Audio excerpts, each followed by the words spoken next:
Ay ano pa, naiipon na naman sa memory ng cellphone natin na 1KB ang mga videos na nagkalat-kalat kung saan-saan at kung saan-saan din nakarating sa tropa. Ito na at biglang nailiko ang kotse dahil sa pag-aakala kong uuwi na bigla nilang kinanan ng hindi ko alam. Malamang kung alam ko, hindi ko kontra ako, dinaan ko na nga lang sa pikit. Kaso talagang kinanan pa din nila. Pero okay lang.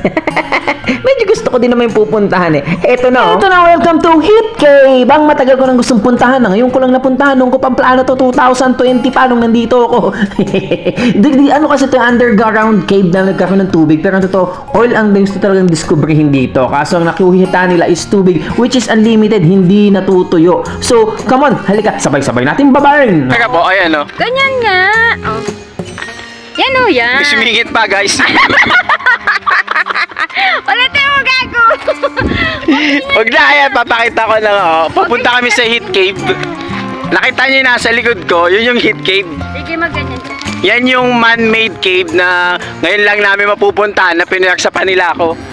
Absent kung absent, tanggal kung tanggal sa trabaho, makapunta lang sa Hit Cave for content purposes. Ayun, may mga kabayan tayo sa likod, madami. Ayun.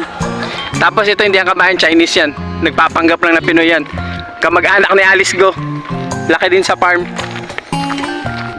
Ay, talaga namang napahaba ang dialogue ni tropa. But anyway, mahaba-haba naman talaga itong video natin ito. Minutot kalahati lang naman. Medyo mabilis na mahaba. O sige, tuloy-tuloy na tayo sa pagbaba. Pero syempre ito si Ate Arya natin at saka si Engineer. Ay hindi na nakasama. Kita niyo naman gano'ng kalit yung tao. Kalahati pa lang yan. Actually, wala pa kami sa kalahati niyan. 'Di ba? Pero sila, tumigil na sila. Doon sa nakakita yung nakapulang maliit na yun, doon na sila tumigil kasi hindi nila kaya nang tumuloy dahil syempre natalala yata, natatakot. So, totoo, dalawa lang kaming bumaba. Pero kung tatapusin niyo itong video na makikita niyo na worth it naman yung pagbaba. Kahit hindi ako nakaligo. Pero sa totoo lang, kaunting udyok lang, kaunting tulak. Ay nakaw, maliligo na ako kahit wala akong dalang damit. Gusto ko na hubadin yung pantalong ko at yung aking damit-damit. Pwede bang bumaba ng paatras?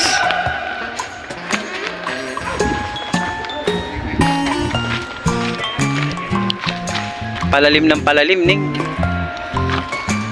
Salamin. Sasalamig ka lang. Ababan naman talaga itong missing girl na ito, ay idol na idol ang Bini. Palibhasa ay qualified siguro talaga. Alam niyo naman ang qualification ng Bini.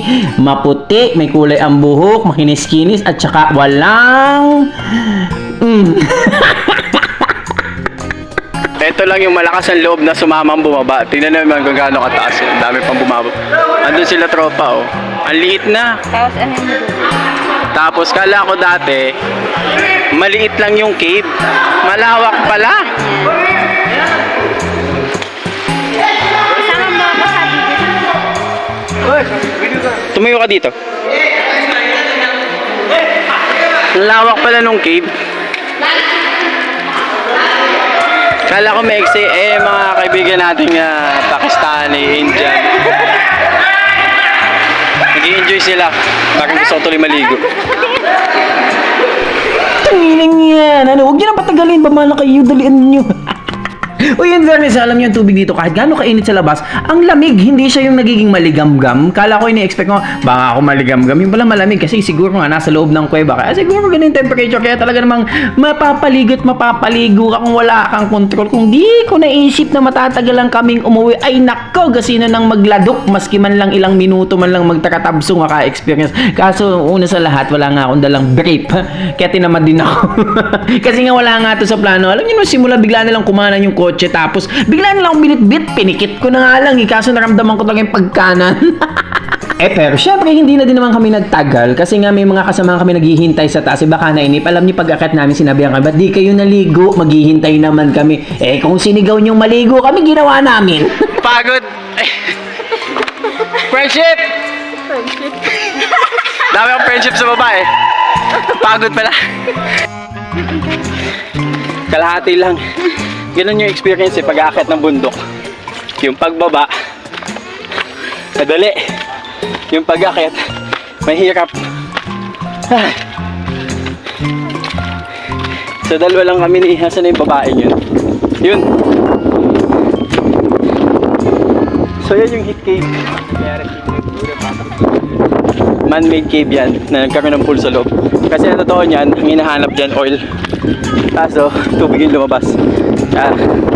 Nag-discover na yung mga sino man, hindi ko na alam yun pa. Actually, bawal na maligo eh, kaso, naman.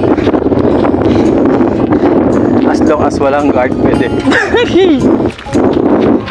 Aba talaga naman si tropa nyo, may pa-history na sa unan, may pa-history pa din sa gitna. Aba, syempre ito na tinanong ko na nga sila kung kaya nyo pa ba? Ah, sinagot tayo ng kaya pa, kaya sabi ko ako di na uwi na ako, may pasok pa ako.